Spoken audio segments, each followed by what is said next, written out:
On today's show, a very busy Sunday for the Atlanta Hawks, introducing a new head coach. Quin Snyder is now officially the coach of the Hawks for the next 4+ seasons. And beyond that, the Hawks also won a game at the buzzer at State Farm Arena on Sunday afternoon. We'll talk about Quin Snyder's arrival, everything in the game, and much more coming up. You are Locked On Hawks, your daily Atlanta Hawks podcast. Part of the Locked On Podcast Network. Your team every day.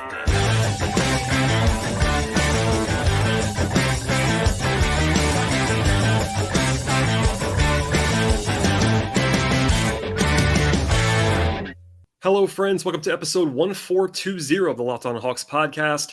I am your host, Brad Rowland, coming to you on a Sunday evening, February 26th. And today's podcast is brought to you by PrizePicks. First-time users have a 100% instant deposit match up to $100 with promo code Locked On. That is PrizePicks.com, promo code Locked On. And I also want to encourage you, as always, to make us your first listen each and every day. Check us out anywhere you get your podcasts. That includes Apple Podcasts, Spotify, and also over on the video side on YouTube. And today is a very busy day for the Atlanta Hawks. The Hawks got a win this afternoon. We'll talk about that in a moment, with Trae Young having a walk-off victory at the buzzer. A roller coaster game, a lot of ups and downs. And now with that win, the Hawks are 31-30 on the season. They were up by as many as 18 points. It was back and forth, but then Trae Young did Trae Young things. We'll talk about that in a moment. But candidly, I started recording a podcast about the game earlier today and had to stop about 10 minutes into the podcast because we got official word of something that I have to lead with now, and that is that Quin Snyder is going to be the head coach of the Atlanta Hawks moving forward. This is not a surprise at all. 5 days ago as I record this, on the 26th, the Hawks moved on from Nate McMillan. That was not a huge surprise. The timing was a little bit surprising, but certainly the move was not. But within a week, the Hawks moved quickly. That has been out there for a while. In fact, I talked about this a lot on the show on Friday evening into Sunday. There was a widespread assumption by Friday that the Hawks were going to hire Quin Snyder. It was not done. And until something's done, I have learned to never appreciate it. Basically, I never throw out there that it was actually done. But it seemed to be pretty inevitable at that point in time. And then tonight, at about 7 Eastern time, Adrian Wojnarowski of ESPN broke the news. And then within about 30-40 minutes from there, the team announced the decision to hire Quin Snyder as the head coach. And I will read to you a couple quotes now from the release from Landry Fields and Quin Snyder.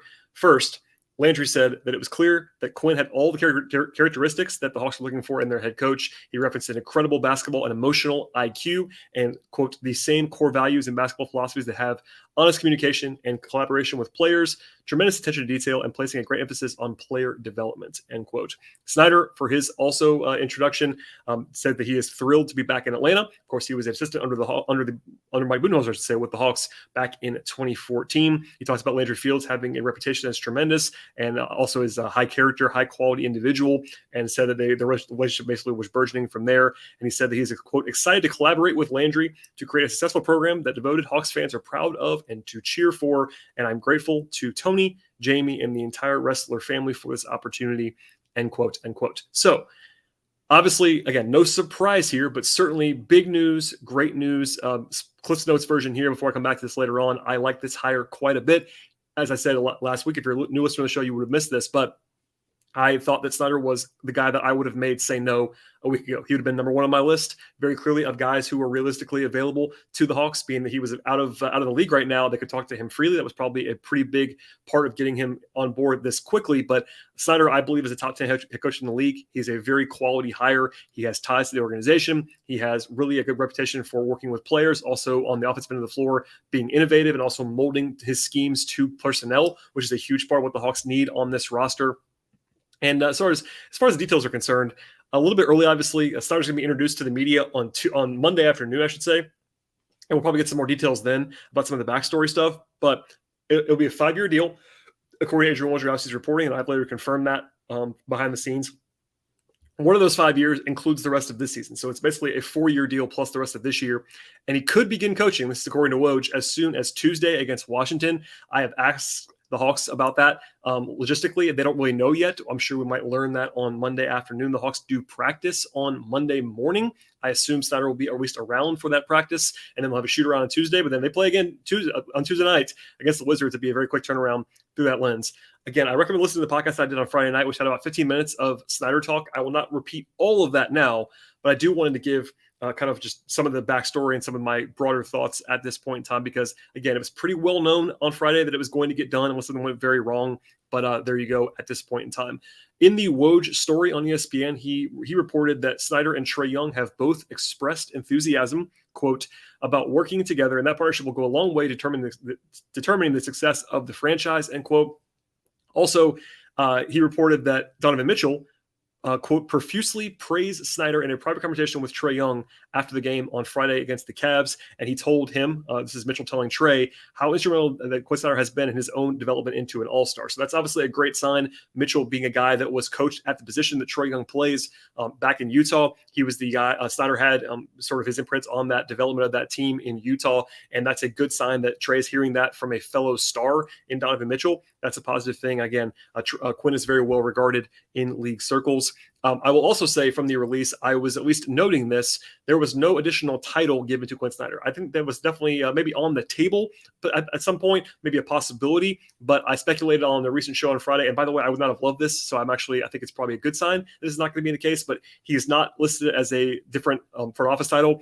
Head coach, he could have, and I think honestly probably will have some significant front office influence in a way that McMillan did not have. You don't hire a guy at a big number like $8 million reported from Shams Charania to come in and only be the coach and not have any influence at all. But I think that it was important, at least in my mind, to not give him overwhelming power in the front office, because usually those roles are just different roles. Front office and coach need to work together for sure, but they're not the same. And I think Mike Budenholzer was a great coach, was not a great executive. Same with Stan Van Gundy and Doc Rivers and Tom Thibodeau and others. It's not been a great formula for success to have the coach also be the number one decision maker. So not having him be able to do that is probably a good sign as well. As far as what Quin Snyder is, if you are a newer Hawks fan or don't have the day-to-day on this, he is a former assistant under Budenholzer. Also has been out of the league for a few months now because he parted ways mutually with the Jazz at the end of last season. And but I will say he was awesome in Utah. An 8-year record in Utah as a high-level coach. His playoff record was a little bit less impressive, but if you go through the series for series, only 1 year were the Jazz actually favored even in the first round of the playoffs. So it wasn't like he was going in as a favorite every year and sort of falling short. I think if you watch that personnel, he did a very good job even in the playoffs most of the time. And for me, he is a top 10 coach in the league. Obviously, there were some arbitrary points there, but I think at a bare minimum, he is an upgrade on Nate McMillan. He's obviously a guy who has proven and to be a successful head coach. Is he on the level of the top 2 or 3 guys in the league? Maybe, maybe not. It's sort of an eye of the beholder thing, but I do believe there is a record of him being an above-average head coach at the very least, and for me, a difference maker. The way that I say this all the time is that there are a group of coaches who I think in the middle are kind of all the same. They'll have different strengths and weaknesses. I think that Snyder is at the top level where they actually do matter, and that's a very, very positive thing for the Hawks moving forward. Tactically on offense, he runs a lot of good stuff. I think that he changed his philosophy in a smart way in Utah. He started out with being a more egalitarian, kind of free-flowing, a la Budenholzer offense in Salt Lake City, and then kind of as Mitchell in particular got more ingratiated and became a star, they ran a lot more pick and roll, a lot more high pick and roll, and that was very effective. They were very good on offense with Mitchell and Gobert. And I won't say it's exactly the same as the Hawks, what the Hawks have now. In fact, I think Trae is better than Mitchell was then. And obviously, they don't quite have Gobert on this roster, but they honestly have more talent on this team than they did in Utah. And he had a lot of success with that team as well. I think he ran a lot more pick and roll with Mitchell when he was breaking out, and I think that we'll see a lot more pick and roll, generally speaking. And the Hawks have been running more pick and roll even with Joe Prunty. That's good to see for me. But Trae Young is a pick and roll maestro, arguably the best, or maybe top 2 or 3 in the league at running pick and roll. So doing that is pretty impressive, and I think will be very, very effective. As for his personality, he's known for being pretty intense, and I think he'll probably admit to that. Quin's been around for a long time, but he definitely is going to be demanding of players. It'll be a different approach than Nate. Nate's an old school guy for sure, but definitely more of a laid back, kind of just lead by example guy, more soft spoken in some instances. Quin Snyder is much more intense than Nate McMillan is, and I'm not sure what this is going to look like at this point, but certainly having a good reputation with your players is a positive thing. I think he's not going to settle for anything. There'll be a lot of talk about player development along the way, I'm sure, as well as accountability and versatility and all the buzzwords that are out there, but it should be a good fit. People asking me about kind of what the staff's going to look like. This is going to be very interesting, quite honestly, because I can't imagine a full assistant overhaul at this moment in the middle of the season, because it's just practically kind of impossible to have a full staff just waiting to join him. But in the summer, it could change more. And there is an intro press conference on Monday at 2:00. practice on Monday morning, and maybe a game on Tuesday. And I'll just say this is the last thing. This is very, very unusual timing all the way around. I think it's pretty obvious, but let's just say, as an example, he coaches on Tuesday. There is basically no world in which the Hawks could actually be running Snyder stuff, or at least mostly Snyder stuff, by then. He'll be leaning on what's already been done by this staff. This is the same staff that was under McMillan. Of course, Joe Prunty has been running the team the last few days. But quite literally, in the last 20-plus years, this is unprecedented. McMillan, number one, had the best record of any coach fired during the season since 2018. So usually when guys get fired, they have bad records. The Hawks did not have a bad record when McMillan was fired. Also, this is only the 10th time in the last 20 years that a team went outside the organization to hire their coach during the season. Only 3 times in the last 10 years. And here's the big one. No team has ever hired, at least in the last, as far back as I can go, like 20 plus years, a coach this late in the season, period, outside the organization. And then no one's also even close to being as good of a record as the Hawks when they're making a hire at any length sort of into the season at this point in time. It's always been either teams making moves early in the season, like very early, like first 10, 20 games, or teams totally out of the picture, like what the Wolves did with Chris Finch a few years ago in Minnesota, and getting a head start in the summer when you're already kind of out of it. There's lots of different names. The closest you can come to as far as the tenure is concerned, is George Karl coached the final 30 games of the Kings in 2015, but that team was way out of it. They were 29 wins at the end of the season. That was a bad basketball team. There were good teams that made these hires, but for instance, Mike D'Antoni with the Lakers in 2013, he replaced Mike Brown 10 games into the season. So that was basically a full season move. Paul Silas came in late. Lionel Hollins came in late. George Karl did it twice, actually, once with the Nuggets. Probably the closest thing was George Karl with the Nuggets. He came in midseason for a team that was actually below 500 and then got hot after that. But anyway, just take my word for it. I went through all the list. I won't bore you with all of it. But the Hawks basically doing something here that no one's done in the last 2 decades of bringing in a coach this late in the year for a team that is obviously trying to win now. Every bit of messaging from the Hawks, on the record, off the record, all of that has been that the Hawks want to win now. And, with Snyder, obviously you're getting a proven coach. So it'd be a little bit weirder if they were going outside the organization right now for a guy that was not proven. Snyder being available was a coup for them because he is, again, a proven head coach. But it's going to be weird at the very least, for at least the next couple of weeks. And obviously fans don't really care about that stuff. Most people, and I think this is very normal, by the way, just watch the games and they don't really go through the behind the scenes and all that. I get it.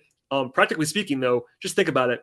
He's going to be running his first practice at the very earliest on Monday and be coaching a game in the NBA on Tuesday with an assistant staff that he's never worked with. It's just very, very strange. Anyway, I still would have done this. Full circle, I would have done this. It's all totally fine with me. There's a world in which, of course, and probably we'll never know, honestly, how much choosing to move on from Nate at that point in time might have had to do with Quin being available and maybe having this be able to get done. This did happen pretty fast. And I think, honestly, that would have been very reasonable if the Hawks were to say, look, we can get Quin Snyder right now if we move on from Nate. That's not a bad idea to do that. Go ahead and do that at this point in time. And overall, this is a fantastic result for the Hawks. It might be weird for a little while, but the Hawks moved on from a coach that I think, even though I am probably not as low on Nate as some Hawks fans who were ready to, fire him into the sun at this point in time, objectively, he was a below average NBA head coach in 2023. With Quin Snyder, he's above average. I think he's definitely in my top 8 or 10 of NBA coaches, and especially on offense, a huge upgrade there. You emerge from that with stability. He's going to be signed for 4+ years. He is a guy who has again a reputation that's very, very strong around the league, and you bring in some stability here to an organization that really needs it. It's been a very weird season for the Hawks. In the front office, all the Palace intrigue stuff, the Nick Ressler reporting that got out there, Travis Schlenk leaving, the locker room stuff with Nate. It's just been, Tony Ressler not spending, and a little bit of blowback from fans for the first time in his tenure. It's been a little bit of an adventure for this Hawks team. Honestly, more than a little bit of an adventure for this Hawks team. But to have all that happen and then be able to get Quin Snyder, a proven head coach with ties to the organization, and be able to do that now. And yeah, it's going to cost a lot of money, but guess what? That's not a salary cap thing, and Hawks fans should not care about Tony Ressler's wallet beyond the salary cap. So I'm sure it's got a big investment in Quin at this point in time, and we'll see how much influence he has in the front office. But big picture, the Hawks land a very good coach. And yes, this year might be a little bit strange, but moving forward, there's comfort and there's stability in having Quin Snyder being your head coach. And this whole thing worked out very well in my mind for the Atlanta Hawks. All right, we'll get into the game itself. And again, a lot to get to. I'm sure, by the way, we'll have more on Quin Snyder. I'm sure after Monday's press conference, I'll talk to some guests, I'm sure, in the coming days about Quin and how he's going to be able to run the team. And also after his first few games, we'll probably have some more analysis. But generally speaking, we'll have you locked in all the way through the Quin Snyder era. But before we get to the rest of today's podcast with regard to the Hawks and the Nets and a walk-off victory on this Sunday, a word from our sponsors on today's podcast. Today's show is brought to you by PrizePicks. If you're in the market for DFS this year, make sure you check out the award-winning app at PrizePicks. PrizePicks is daily fantasy made easy. I love it. I know that you will as well. It's so very easy to use. I've been playing there for a couple of years now. It's really a breeze to operate over at PrizePicks.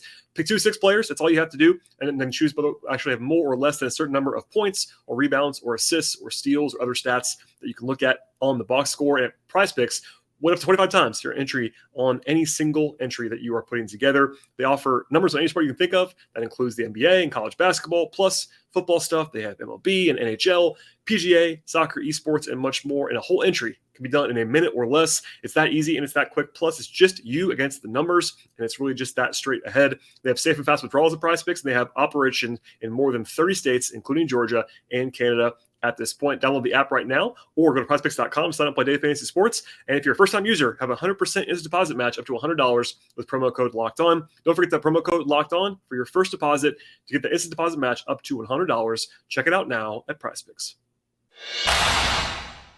All right, and we'll get into a game now that honestly would have commanded a 30-plus minute episode on its own if not for the Quin Snyder announcement. And, big picture, Snyder is much more impactful than one game in February, but this is a fun game. It was back and forth. It featured a walk-off game winner from the team's best player in Trae Young, and a nice win for the Hawks. They're now 31-30 on the season. They nudged above 500 again after a couple of frustrating losses pre-break.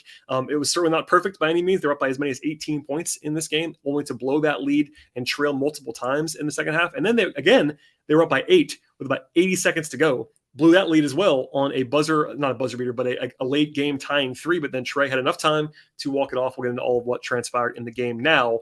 And as far as context is concerned, Brooklyn is different than they have been all year long.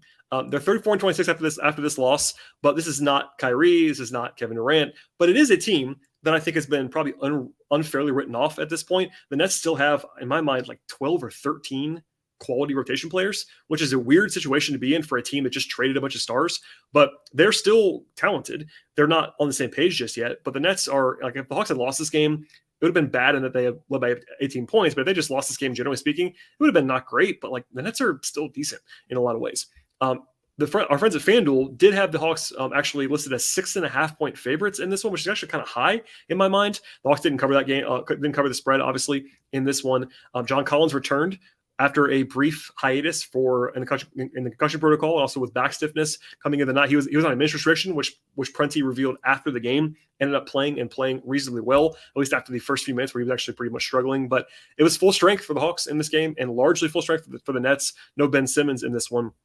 But we'll start here with some positives about the offense. We'll come back to some more of the sort of nuts and bolts from this game. But the Hawks won this game on offense. They had a 123 offensive rating against a team that has pretty good personnel that can switch and makes it difficult on defense. But it was kind of a weird profile from the Hawks. In fact, they were 16 of 30 from three-point range. That isn't a huge number of attempts, but they made 53% from three-point range. And if not for that, they would have lost because they shot better from 3 than 2 in this game. They were sub 50% from 2. That's not great. They were actually good at the line, though. 28 attempts, made a bunch of them good on the glass, but 16 turnovers for Atlanta in this one. That's well above their average, and importantly, they led directly to 28 points off turnovers for the Nets. There were some transition defense issues, which we'll talk about in a second, from Atlanta in this game. But honestly, also, it was the kind of game that the Hawks envisioned from Trae and DeJounte coming into the year. They combined for 62 points and 12 assists. They had huge usage in this game. Big shots from both guys down the stretch, including the game winner by Trae. And DeJounte took a lot of the heat off Trae, I thought, during this game at important times when the Nets were kind of bottling him up, kind of throwing a lot of things at Trae, and they couldn't necessarily do all of that because DeJounte was on the floor with Trae. And that's kind of the theory of the case when you're playing Trae and DeJounte together. Defensively, honestly, it was not great in this game for most of the night. They gave about a 122 defensive rating in this game, and the Nets didn't even shoot that well from three-point range. They got hot late, I will say. If you follow me live during this game, I was saying, look, three-point variance is going to even out a little bit here. Brooklyn just missed every shot in the first half, and the Hawks made every shot in the first half, and that led the Hawks to their big advantage in this game. Brooklyn got hot after halftime, ended up shooting 36% from three, which actually isn't a huge number, but after the first half, that was a big swing. But the Hawks still outshot the Nets from the perimeter by a lot, but they did allow 29 free throw attempts. That's a lot. They only created 10 turnovers. That's not very many. And they allowed 26 fast break points. That would have been a league-leading number for any team. Brooklyn plays an interesting style, but the Hawks have to be better from the defensive side of the floor. They were not very good, honestly, in this game defensively. And it didn't bite them here, but it certainly could have at this point in time. We'll come back to more of that in a second with regard to how it all transpired and what all the big picture stuff was. But definitely an offensive win for the Hawks, even if they did not play perfectly in the second half of the game. We'll dive in now to how the game actually transpired, though.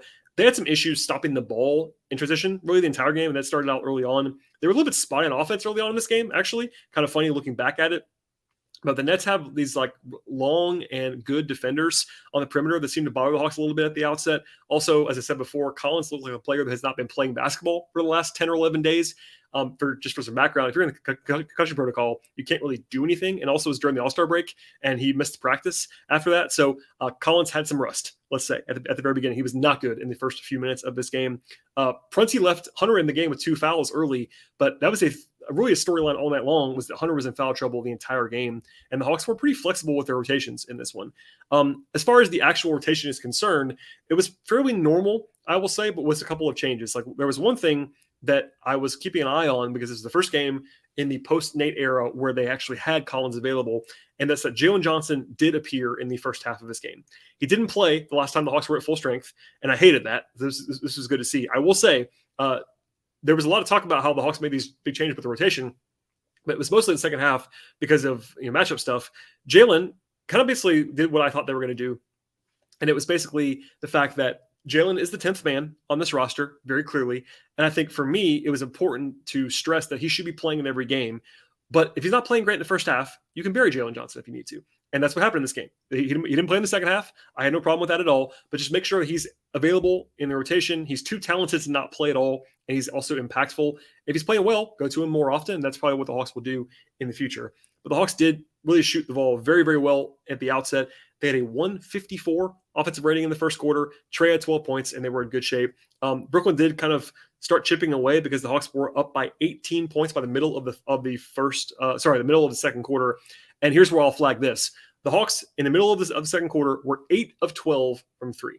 Obviously unsustainable, but pretty big. The Nets were 1 of 12 from three. So not a huge surprise that the Hawks were, plus 21 from three-point range. They were up by 18 points. Bogey was really good in the second quarter. We'll come back to him later on. He hit 3 threes in a pretty short window of time. But then after a big lob dunk from Collins to Trae that honestly should have been a foul on some level, it was kind of a weird non-call. Hunter didn't play much at all. He was in foul trouble, and I think that maybe hurt the defense a little bit. Obviously, he's one of their better defenders on the perimeter, but Brooklyn started chipping away. A 13-2 run late in the first half. The Hawks had 3 or 4 breakdowns, like full-on breakdowns on defense that led to open threes, and then the Hawks also went cold on offense. They scored 2 points in 11 possessions at one point. That is not good, obviously. Shot quality-wise, it wasn't quite as good. Also just missed shots they were making earlier on the game, and they were probably due for that. There was a beautiful high arcing finish from Trae Young at the buzzer of the first half and a bit of synergy for what was to come later on to go back up by 7 points. But the offense was not good in the second quarter. And then defensively, the Hawks allowed like a pretty good clip from the Nets in the first half while shooting 4 of 19 from three-point range. So a little bit of I would say foreshadowing for what was to come. And the Hawks were only up by 7 despite that huge three-point shooting ratio. We'll get into the second half in a second, I'll say. But for the most part, it was one of those things when the Hawks, and I'm sure listeners that listen to the podcast regularly will know this, but basically the first half was a lot of it, not all of it, but a lot of it was the Hawks just shooting the lights out and the Nets missing a lot of shots. After the half, the Hawks shot the ball okay, but the Nets actually made a bunch of shots, and that's why the margin closed quite a bit. Anyway, we'll get into all that in a second, as well as some individual player breakdowns at the end of the show. But first, a word from our sponsors on the show today. Today's show is brought to you by Built Bar. If you're looking for a delicious treat this time of year, but you don't want all the fat and calories that go along with it, you really need to try a Built Bar right now. I know a goal of mine this year is to eat a little bit healthier. And if you're anything like me, having the taste is really important to still being able to eat healthy. If that sounds like you at all, Built Bar is a perfect option. Built Bars are healthy and tasty, and they're so delicious that you won't believe they actually are healthy and good for you as well. Built Bars have 100% real chocolate. Yes, real chocolate, and a ton of awesome flavors. Peanut butter brownie is one of them. Coconut almond is one of them. And my personal favorite is cookies and cream. That is the cream of the crop, in my opinion. But Built Bars taste like candy bars. They have 130 calories only with 4 grams of sugar to go along with 17 grams of protein. And you don't have to wait around to get them. You can get them right now today for a long time. I've been telling you to get your Built Bars at Built.com. That is still an awesome option. There's a great selection over there at Built.com, and they will do everything you possibly could want them to do over at Built.com. But if you want to get in the market quicker and right now today, you can go to Walmart or Sam's and get your box of Built Bars at Walmart. Or if you go to Sam's right now, get a 13-bar box in an instant over at Sam's Club. Make sure to check out Built Bar no matter where you get your Built Bars and dive in today. All right, so after halftime, it was all Nets for a while. They got the lead down to 1 at one point in the first few minutes of the third quarter. The Hawks missed their first 6 shots from the field. Obviously not great there. And then overall, the Nets pushed their lead up to 5 points. So it was a 39-16 overall run by the Nets from the end of the first half to the start of the second half. So plus 23 from Brooklyn in like a 10-minute stretch. It was a lot of Nets in a short period of time. The Hawks did, though, wake up from there. A 7-0 run pretty quickly. Foul trouble all on the way from Hunter. Again, 4 fouls in the third quarter. Trae got a T for arguing that call. They did finish strong in the third quarter. I thought Trae was sort of good at managing the clock and managing the game throughout this one for Atlanta. And they played the starters by about the 8-minute mark of the fourth quarter because it was back and forth with the bench. It was kind of just hanging around. I thought Bey was shaky on defense, but did make a big three with about 7 minutes to go. He got a lot of minutes with Hunter in Hunter's place because of the foul trouble. I thought they played him a little bit too long in the fourth quarter, but honestly, part of that was that Collins was not necessarily available. And we didn't know that at that point in time because Collins was limited in minutes, and they didn't say that before the game.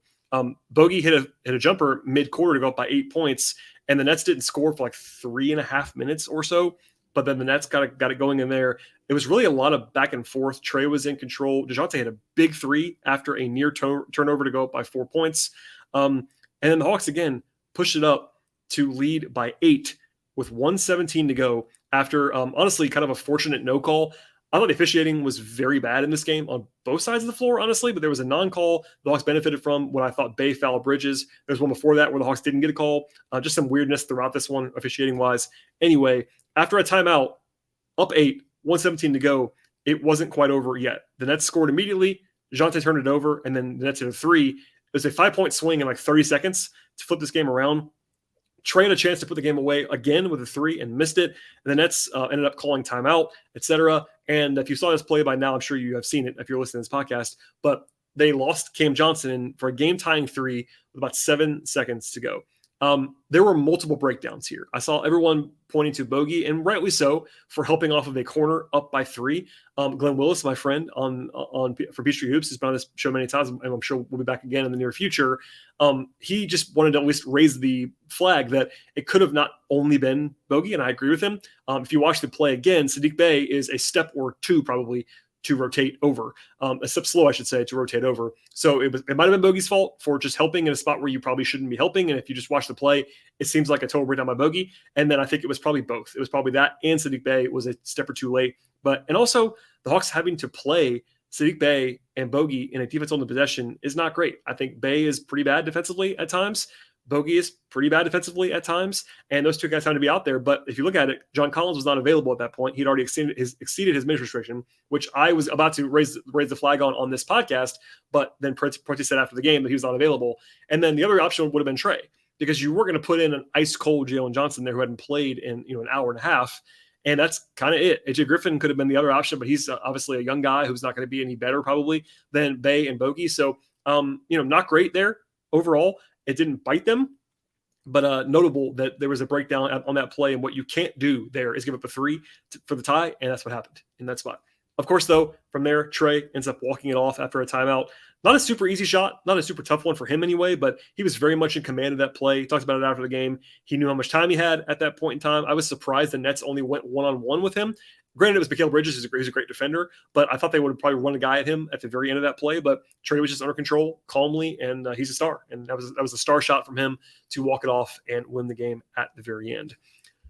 From there, we'll get into the players now, just to talk about how these guys all fared. If you're new listener to the podcast, what I do on the show is go through every player that at least contributed in the game and talk about them for a few minutes. The guy who played the least was Jalen Johnson, as I said before. I thought Jalen was just okay. He didn't score in the game, only took 1 shot, 2 rebounds and an assist. Had a block shot that was actually a huge block, sort of a chase down block. And he played fine, and I had no issue with him not playing after that. Just something to note for the future.